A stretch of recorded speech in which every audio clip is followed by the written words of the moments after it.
We're here to build your dream team, building futures, that's our theme. Key Tech Talks will show the way, with Key Global, spread your wings.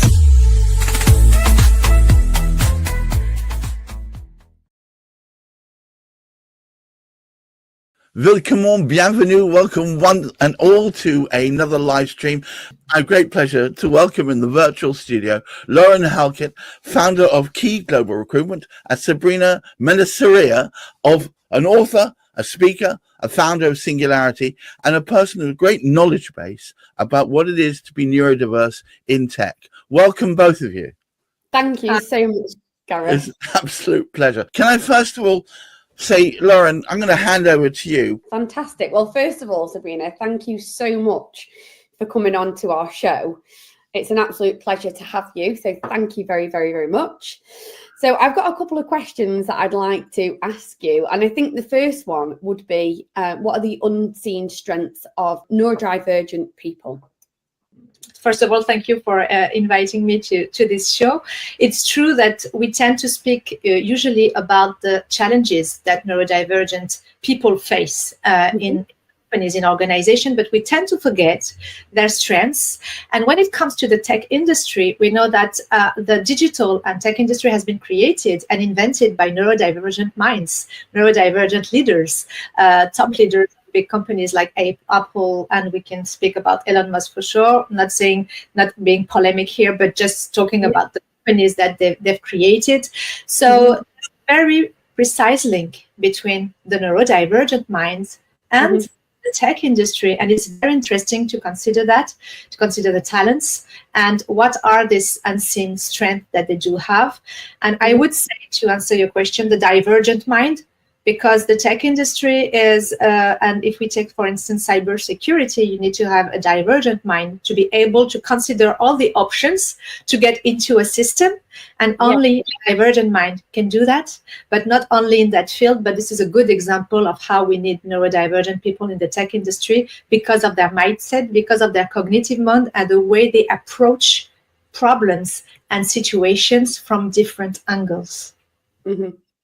Yeah, agree. I think this is just from my personal experience, Sabrina, it's problem solving for me. I think, neurodivergent people, the way that they look at things, the way that they handle what, some people would class as, kind of negativity. It's the strength that neurodivergent people have to turn something around. It's the speed that they turn it around in. And I think it's the, creativity that they have allows them to unpick things really, really quickly. That's what I find. No, absolutely. No, completely agree with you. Creativity is divergence because it opens new fields. Creativity is about creating something new. So you just don't need to follow the path to be creative. You need to approach different angles. And as you say, and there's another point that they're very good at, and it relates to problem solving, is deep diving. They are able to deep dive, but very, very far, to go very far in the analysis of a subject. Sometimes they get people lost, in organization. The colleagues, they're just like, where are you going? Why are you putting so much attention and energy in this thing? But they're able to hyper-focus. We know some people that have ADHD, but also people on the autistic spectrum are very good at concentrating in one specific task that gives them energy and that motivates them. And so they are extremely, let's say, strong and good at deep diving. Then with their creative mind, finding solutions to issues they have really well analyzed, which make the problem-solving strength that you mentioned very relevant for neurodivergent profiles. Yeah, no, absolutely. I, being neurodiverse myself, that's the strength that I see is that hyper focus and all the other great things. But I do find that,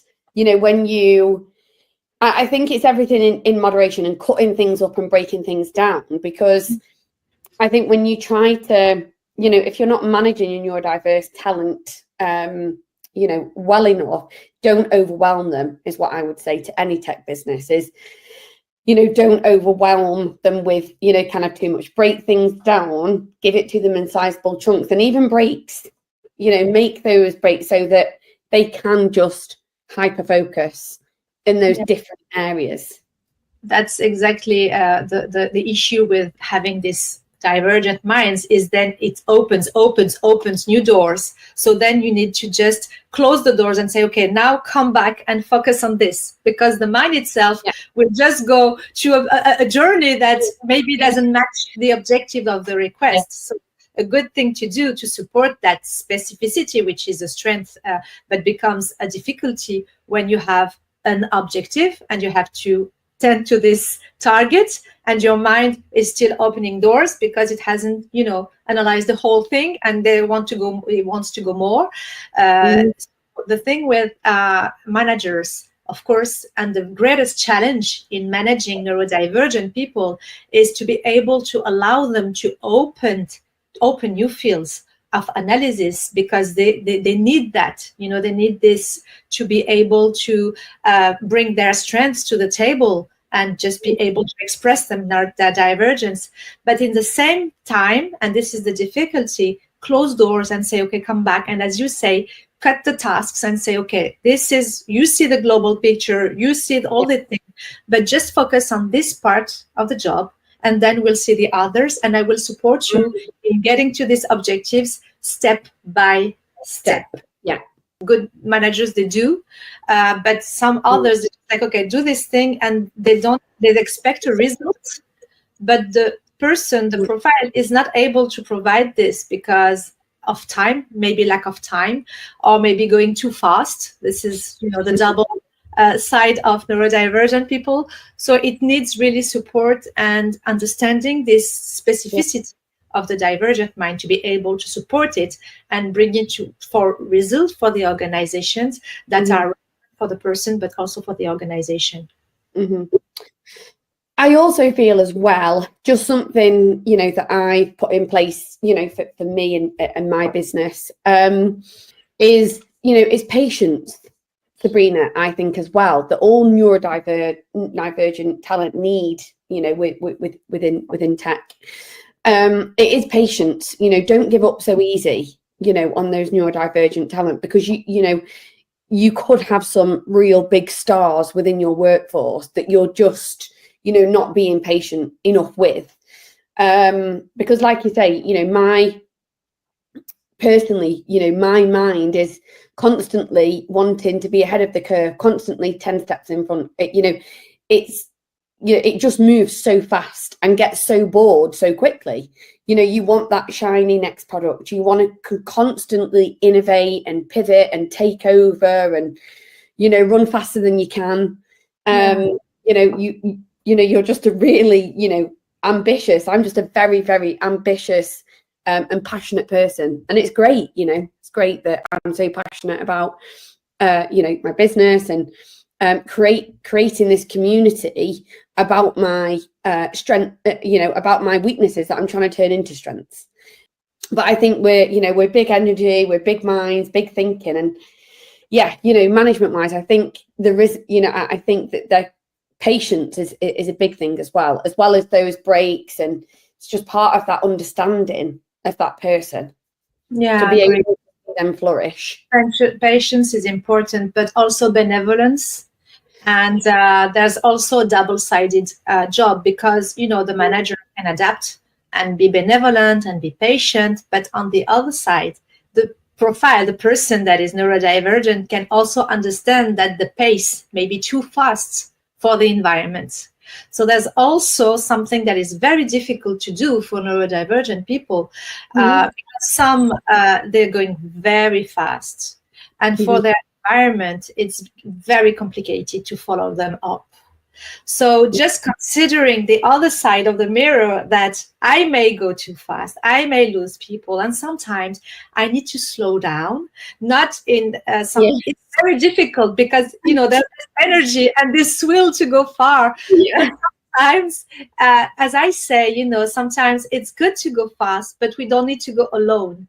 And when we go too fast, people stay behind us. And the great challenge is to bring people with us when we have these great ideas, when we have these great challenges that we are having, sharing with others. Some may get lost. And I think I have to be honest with you, because I am surrounded by, of course, with my job, many neurodivergent. I do many conferences, and what I noticed that came out of this is the pace is the subject, is connecting with others, being able to interact, and also consider other people's feeling and how they feel about someone that is going too fast, about how they feel about someone that is deep diving, analyzing, and saying, okay, you're not doing that good. We should do it this way because I invested a lot of energy analyzing this, and we should do it this way. I know that that's the way we will do it. But with others have been working this way for 15 years, how come they are open to change? So managing change, managing the environment and people that are not divergent and that don't get the cognitive mode, and some are scared, some don't understand, some judge. They say, okay, this person is, whoa, I can't work. She's completely Crazy. she's losing me. I don't know where she wants to go. Okay, go alone. That's also a stake. So as I told you, managers have their role, the organization has its role, but there's also something that can be opened by neurodivergent, which is how am I perceived? And when I do that, are other people following me, or am I alone? And what do I do if I'm alone? Do I want people to follow me, which in an organization is necessary? Maybe less or independent. But in any case, we can never do something alone. So we need, of course, people. So this is why inclusion is so important. Inclusion is, I want to go there in this environment, because some people, you know that better than me, or like me, that some divergence, they get isolated, like, okay, this is dangerous, nobody understands me, I want to stay away from that. So putting themselves away from being included because their environment is not really, it may be also a toxic environment for sure. I'm not saying that our environments are good for neurodivergent. I'm just saying that there's something to be done, a door to be opened, to consider people that are not like that, are behaving and thinking differently than us. So double-sided work, I think. Yeah, absolutely. So thank you, Sabrina, for that. That was great insight. Really loved all of that. So the next question that I've got for you is, what is the vision of the future of work?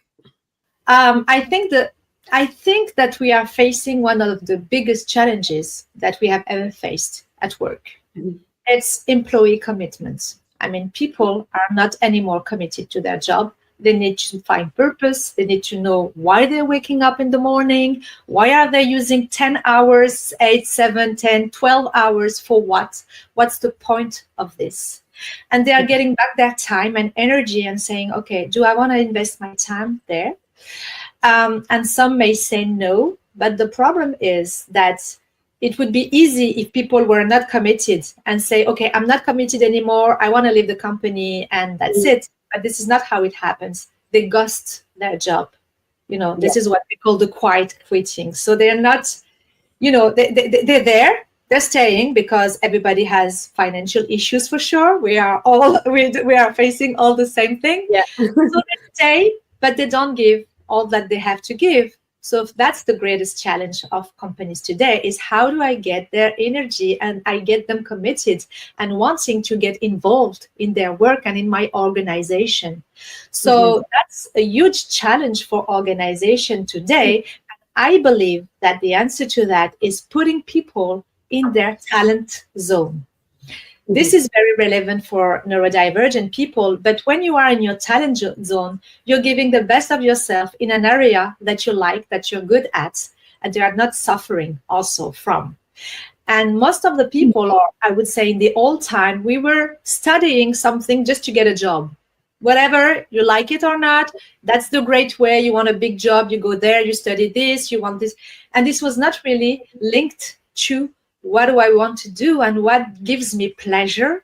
How can I blossom in my job? These were not the questions that we used to ask, but the young generation is asking itself these questions.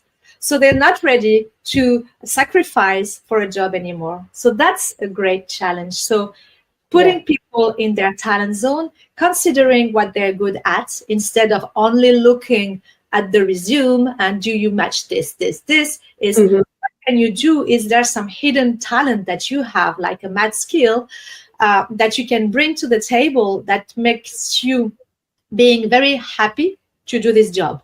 And if the person has the impression that she's giving or he's giving something to that fits the personality, fits the person behind the job, then you get a committed employee. And of course, you need to develop purpose. So that's a very different way of looking at talents, And neurodivergent, they set the tone on that because they cannot work in their effort zone.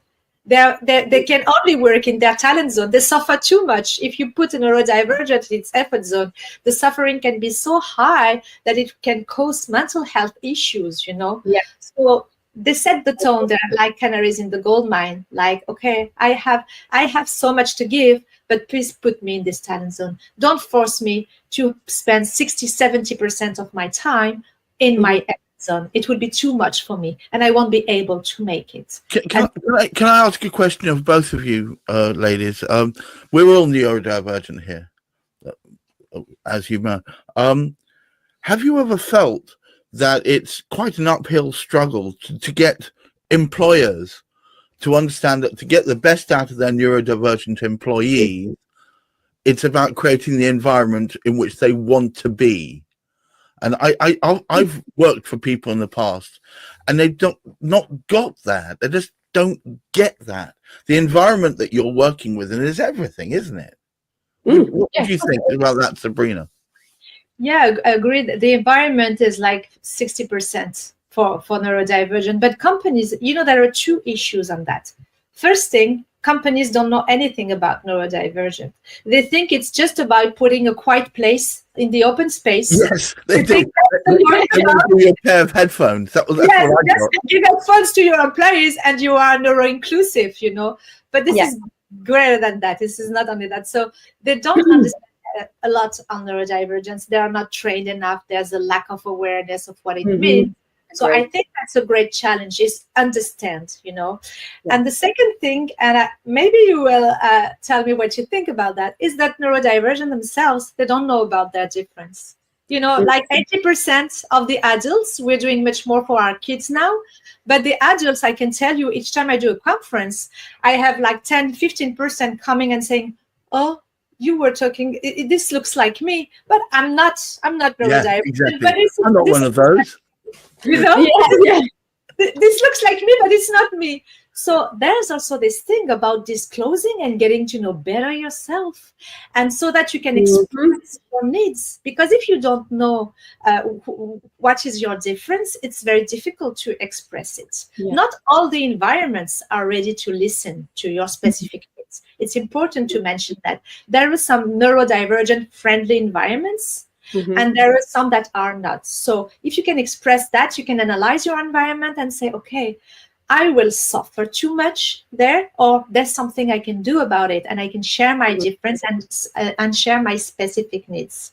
Because there is this environmental subject that is very important. But if I provide you, tell me, the greatest environment, people understand you, you have headphones and everything is cool, but you cannot express your ideas. You cannot give what your neurodivergent mind has to offer. And we ask you to do, okay, that's the format, do this. You will also suffer because you are not fitting this also. Let me ask a similar question to Lauren. So for those of you listening, you need to understand that Lauren's focus is very much on finding the right technical people to fit the right role. So, and we all know, Sabrina, don't we, that the vast majority of technical people, a lot of them are on the spectrum. A lot of them are on the spectrum. Yeah. And so you must come across this all the time, where the environment, similar questions I said to Sabrina, the environment dictates whether or not they're going to be productive in that role, or could become a quiet quitter, as Sabrina said. Have you come across this yourself, Lauren? Loads of times, and probably weekly, on a weekly basis. And I think I totally agree with Sabrina, because I've had the same issues before, I become an entrepreneur 10 years ago. Before having my own businesses, I was kind of forced to be in, to kind of go down the self-employment route and to do something for myself, because, I just didn't feel like employers had that appreciation or that understanding, or kind of that respect for neurodivergent people. I just didn't find that they were really kind of onto it. A lot of people, like Sabrina said, say that they are neurodivergent friendly, but actually when you start going through the process, it becomes really apparent that that there isn't that understanding. Like I say, like Sabrina said, I've heard it, I've seen it so many times, via virtually meeting people, via going on client sites, that, it's just a quick, there's some quiet space. People can kind of go off and find themselves again. If they have a little bit of a wobble, there's some space there that they can just somehow, some way, with no support, can just find themselves again. And it's, it's not for the employer. It's not for, the candidate. The candidate to find themselves on their own. They'll never, they'll just never fit in. There has to be reasonable adjustments, along the way. And you've got to be, you've got to show that D&I within your organizations. You've got to really champion your diversity by having, the right management system, I personally think. Case studies, build case study, build that confidence, as soon as people start to, show interest in your business, have a different section, don't just have space, show that there's procedures, in place, management stuff, case studies, all of that, to give these people confidence that when they come in, they're not going to get lost. They are going to fit in. Okay, well, look, I think the message is clear, that there is a whole neurodivergent workforce out there that could be making your business absolutely top of the tree, if only you know how to engage them.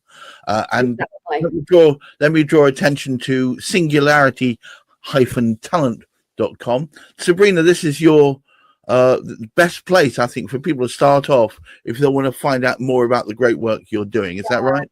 Exactly. You can find everything there, all the things we're doing to foster neurodiversity at work.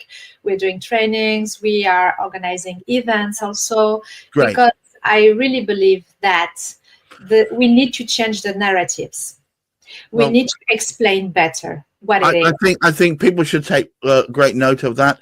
Another point I want to make just before we finish up, and you can see the ticker down the bottom, keyglobalrecruitment.com is Lauren's business. If you notice, there's a QR code on screen. If you want to start a relationship with her where you can talk more about the topic we've covered today, or more about how you can get the very best technical people for your business, my recommendation is you scan that code or visit keyglobalrecruitment.com.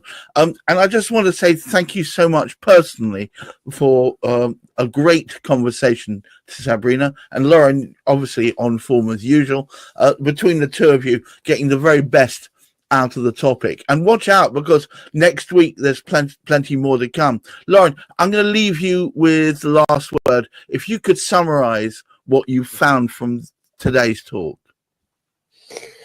I've met Sabrina, in person. This isn't my first rodeo with Sabrina, and seeing, some of her fantastic work. And I think, just what I'm trying to build here is a community within the neurodivergent, kind of space. Obviously, tech is my passion, is my future. And I'm just very, very grateful to be building this community, to be sharing, founder experiences, insights, and a way forward to, to make a better place, for neurodiversity, in the workplace, and to appreciate these people and to really help them, survive and thrive by, making these adjustments and talking and being positive about what neurodivergent talent need within the workplace. A massive topic is, what is the next role within AI for these people, do you think? Huge topic. Ooh, I'd love to hear this one. I think they are critical to AI because they are able to transfer all the options, the different cognitive modes, to a machine, to a tool, to an algorithm.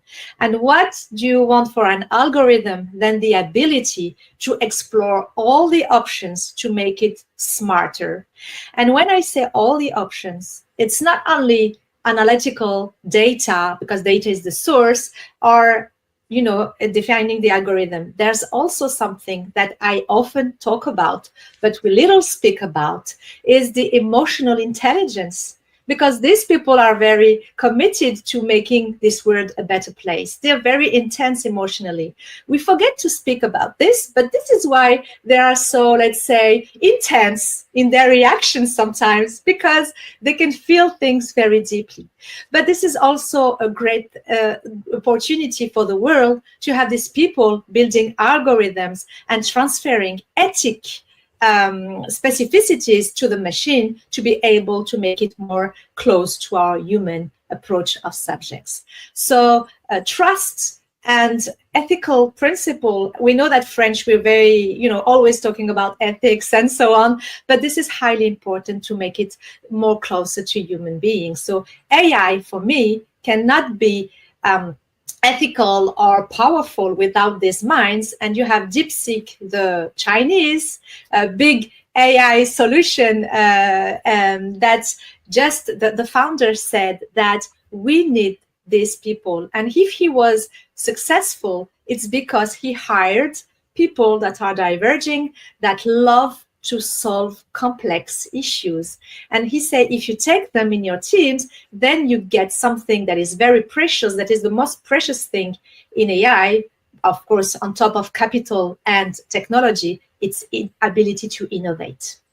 So ability to innovate, onboard innovation in the algorithm, explore all the options, welcome to the neurodivergent world. So this is where we need desperately this talent, and desperately for not only the efficiency of the algorithms, but I believe for the future of AI. Well, look, that was amazing, actually. It occurred to me that neurodivergency and AI could work hand in hand. So it's good. It's a cheery thought. Thank you very much, Lauren Halket, for being the person for which these Key Tech Talks have really been the inception of it. And Sabrina, thank you so much for taking time out your busy day. And to all of you listening, keep your feet on the ground, keep reaching for the stars, because I know you can, and just look out for all the options around you. Try not to rage quit, as so many people do at these things, and look after your mental health. Until next time, goodbye. Thank you. Thank you. We're here to build your dream team, building futures, that's our theme. Key Tech Talks will show the way, with Key Global, spread your wings.